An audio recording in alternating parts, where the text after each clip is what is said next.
Publikohet foto e shqiptarit që masakroi për vdekje gruan në Itali. Një ngjarje e rëndë ka shokuar një fshat të vogël në Itali ku një grua 49 vjeç me origjinë shqiptaro-maqedonase, Sadie Muslia, është gjetur e pajet në banesën e saj. Trupi i saj sipas mediave italiane ishte mbushur me shenja dhune, ndërsa autoritetet janë në kërkim të bashkëshortit të saj, Nazif Muslia, 50 vjeç, i cili dyshohet se ka ushtruar dhunë fatale mbi të. Një person i afërt, punëdhënësi i viktimës, ka qenë i pari që ka njoftuar policin pasi Sadie nuk ishte paraqitur në punë. Kur autoritetet kanë mbritur në shtëpinë e saj, kanë gjetur trupin e saj të shtrirë në shtrat me plagë të dukshme dhe shenja të dhunës, veçanërisht në kokë.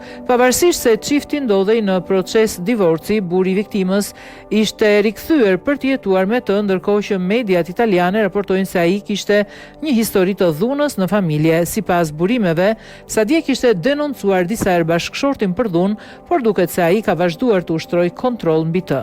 Policia ka shpallur në kërkim Nazif Muslien dhe po heton për të zbardhur rrethanat e plota të ngjarjes, ndërkohë që kjo tragjedi ka ngritur shqetësime për dhunën në familje dhe mungesën e mbrojtjes për viktimat e këtij fenomeni.